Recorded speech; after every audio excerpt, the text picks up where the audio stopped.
Students, coming to question number 7 of exercise 5.1. Question number 7 है can two angles be supplementary if both of them are acute, obtuse, right? क्या कह रहे हैं कि क्या दो एंगल सप्लीमेंट्री हो सकते हैं अगर दोनों क्या हो, एक्यूट एंगल हो, ऑब्ट्यूस एंगल हो या राइट एंगल हो। तो देखिए सबसे पहला पार्ट है एक्यूट एंगल। एक्यूट एंगल मतलब 90 से छोटे। अब सप्लीमेंट्री का क्या मतलब समझते हो, 180।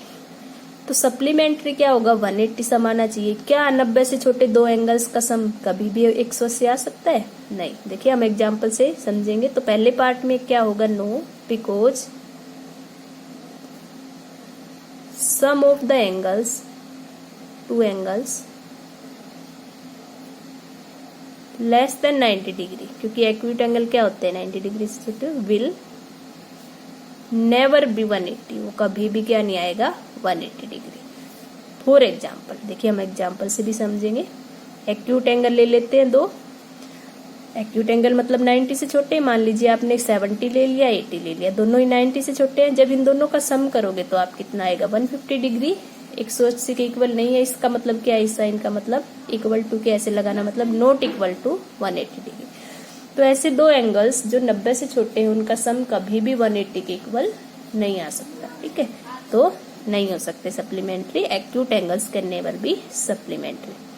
सेकंड है ऑब्ट्यूस। अब ऑब्ट्यूस एंगल क्या होते हैं, ग्रेटर देन 90 डिग्री। अब देखिए 90 से बड़े दो एंगल जब 90 के होते हैं तब 180 आता है। ठीक है, मतलब जब हम 90 की बात कर रहे हैं तब की बात है। ठीक है, तो ऑब्ट्यूस क्या होता है, 90 से बड़े। तो 90 से बड़े तो चाहे 90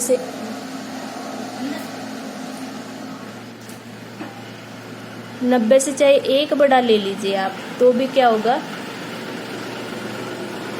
सम क्या होगा 180 से बड़ा ही जाएगा। तो यहां भी क्या आएगा, no, because the sum of two angles greater than 90 degree will be greater than 180, क्योंकि वो हमेशा 180 से क्या होगा, बड़ा। और सप्लीमेंट्री होने के लिए दोनों का सम कितना होना चाहिए, 180। यहाँ पे भी आप एग्जांपल से ले सकते हैं। देखिए हमें दो ऑब्ट्यूस एंगल लेने हैं। मान लीजिए ऑब्ट्यूस एंगल हमने क्या ले लिया, 90 से बड़ा लेना है। मान लीजिए 100 डिग्री ले लिया, यहाँ पे 95 डिग्री ले लिया। तो ये क्या हो गया, 195 डिग्री। तो ये क्या चला गया, ग्रेटर देन 180 डिग्री चला गया ना, इक्वल टू तो नहीं आया। सो ऑप्शन क्या हो गया, तो आंसर क्या हो गया, नो। अब थर्ड है राइट। राइट एंगल मतलब 90 डिग्री। क्या दो एंगल्स जो 90 डिग्री है उनका सम 90 डिग्री है, 180 आएगा। ऑब्वियसली क्या हो जाएगा यहाँ पे, yes, because the sum will be 180 degree, क्योंकि दो एंगल्स, इसमें एग्जाम्पल क्या, इसमें तो 90 का ही रहेगा, 90 प्लस 90, दोनों राइट एंगल मतलब 90 will always be equal to 180। So the angles will be supplementary only if both of them are right. ठीक है, तो ये था क्वेश्चन नंबर 7 एक्सरसाइज 5.1 का। Now come to question number 8। Question number 8 है an angle is greater than 45 degree. एक angle जो है किससे बड़ा है, 45 डिग्री से। Is its complementary angle greater than 45 degree और इक्वल टू 45 डिग्री और लेस देन 45 डिग्री। क्या कह रहे हैं कि एक एंगल 45 डिग्री से बड़ा है।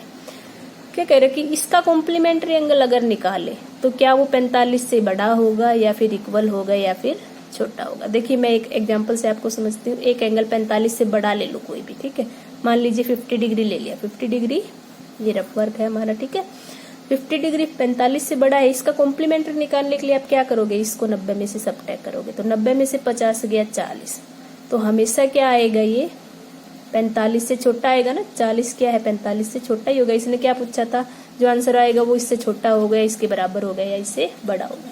तो यहाँ पे आंसर क्या आया, छोटा आया इससे। तो एंगल क्या होगा, आप कोई भी एंगल मान लीजिए 45 से बड़ा, चाहे 46 डिग्री मान लीजिए, जब उसको 90 में से घटाओगे आप तो कितना आएगा, इसको घटाओगे तो 44 डिग्री आएगा। तो 44 डिग्री भी क्या है, 45 से छोटा ही होता है। ठीक है, कोई भी आप एग्जांपल ले सकते हैं। तो इसमें क्या हो जाएगा, अगर कोई एंगल ग्रेटर देन 45 डिग्री है तो उसका complementary angle will always less than 45 degree. क्योंकि दोनों एंगल्स कॉम्प्लीमेंट्री, दो इक्वल एंगल्स कितने होते हैं 45 डिग्री। तो इसमें क्या हो जाएगा, if an angle is, example से आपको बता सके, is greater than 45 degree, then its complementary angle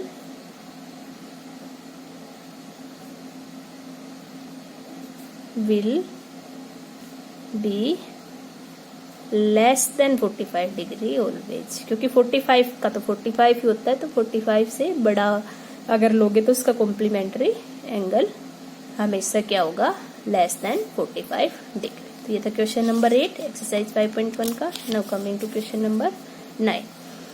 question number 9 है, इन द एडजॉइनिंग फिगर, एक फिगर दे रखा है आपको। पहला पार्ट क्या है, is angle 1 adjacent to angle 2। Adjacent angles हमने जब किया था इसका इंट्रोडक्शन तब बताया था क्या होता है, जिसमें कॉमन वर्टेक्स होता है, एक कॉमन आर्म होती है, और जो नॉन कॉमन आर्म्स होती है वो क्या होती है, उसके अपोजिट होती है कॉमन वाली आर्म। तो यहाँ पे जो फर्स्ट पार्ट है वो क्या है, is angle 1 adjacent to angle 2। तो यहाँ पे देखिए ये एंगल 1 है, ये एंगल 2 है। तो सबसे पहले हमें क्या देखना है, क्या ये दोनों एक ही पॉइंट पे बने हैं, यानी कि एक कॉमन वर्टेक्स इनका। तो यस, ये एंगल यहाँ बना है, ये एंगल यहाँ बना है, तो यानी कि ओ इज का कॉमन वर्टेक्स है। सेकंड क्या होती है, इनमें कॉमन आर्म होती है। देखिए ये एंगल 1 है, ये एंगल 2 है, तो ये वाली जो लाइन है इसमें, ये क्या हो गई, इसकी कॉमन आर्म हो गई।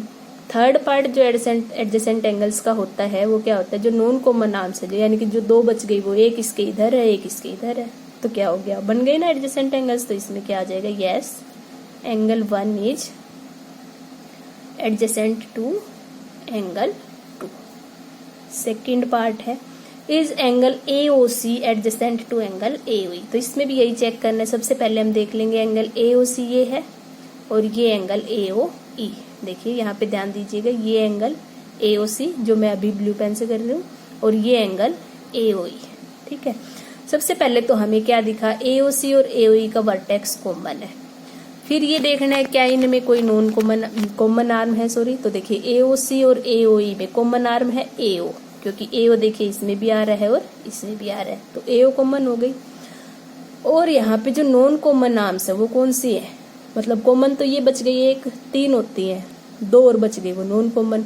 वो क्या एक इसके अपोजिट में है, नहीं। देखिए ये तो कॉमन आर्म है, दोनों इसकी एक ही साइड में है। अगर एक इसकी इस साइड में होती है, एक इसकी इस साइड में होती है, तो एडजेसेंट हो जाते। तो यहाँ पे क्या हो जाएगा, no angle AOC is not adjacent to angle AOE। यहाँ पे रीजन लिख सकते हैं, बिकॉज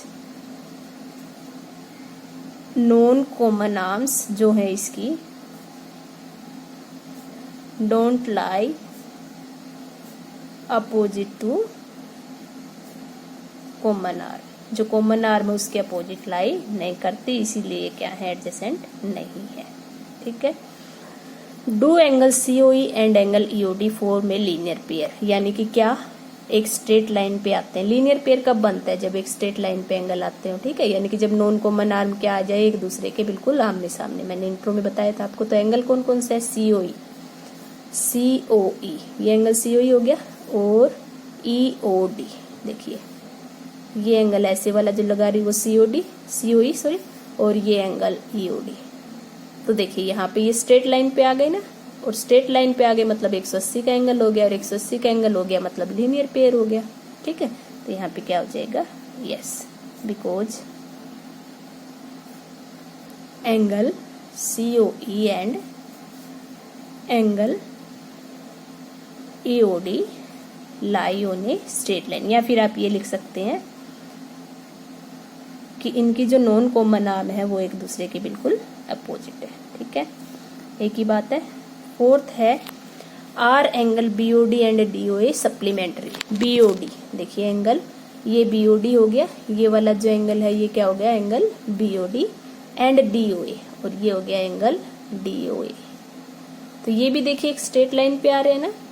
यहाँ देखिए ऐसा जब हाफ, जब सेमी सर्कल जब बन जाए मतलब 180 का एंगल, ये भी स्ट्रेट लाइन पे आ रहे, तो सप्लीमेंट्री हो गई, यस। तो यहाँ पे क्या आ जाएगा, yes, because they lie on a straight line, क्योंकि वो क्या कर रहे हैं, एक स्ट्रेट लाइन पे लाई कर रहे हैं। पार्ट 5 है, is angle 1 vertically opposite to angle 4। Vertically opposite कब होते हैं, जब दो लाइन इंटरसेक्ट करें, जो दो एंगल एक दूसरे के बिल्कुल आमने सामने होते हैं, तो वो दोनों वर्टिकली अपोजिट। देखिए यहाँ पे ये एंगल 1 है, ये एंगल 4 है, ये दो लाइन एक दूसरे को इंटरसेक्ट कर रही है, बिल्कुल आमने सामने है, तो यहाँ पे क्या हो जाएगा आंसर, यस। ठीक है। 6th पार्ट है, what is the vertically opposite angle of angle 5। Angle 5 के जो बिल्कुल सामने एंगल होगा वो उसका वर्टिकली अपोजिट एंगल हो जाएगा। देखिए ये दो लाइंस कट कर रही है, ये वाला एंगल क्या है, एंगल 5, इसके सामने कौन सा एंगल है, ये पूरा। ठीक है ना, देखिए ये दो लाइंस कट कर रही है, ये एंगल 5 है, तो इसके सामने जो एंगल है वो पूरा, और पूरा क्या है, एंगल 2 और 3 का सम, क्योंकि एंगल 2 और 3 को जोड़ेंगे तो कौन सा आ जाएगा, एंगल 2 प्लस एंगल 3 को मिला के जो एंगल बन गया, और इसका हम नाम लिख सकते हैं COB या फिर BOC, या फिर एंगल 2 प्लस C भी कर सकते हैं, इज वर्टिकली, उसके बिल्कुल सामने जो होगा अपोजिट एंगल ऑफ एंगल 5। तो ये था क्वेश्चन नंबर 9। इंट्रो को बिल्कुल अच्छे से पढ़ा होगा आपने, तो ये बिल्कुल से समझ में आ जाएगा। ठीक है, ये था क्वेश्चन नंबर 9 एक्सरसाइज 5.1 का।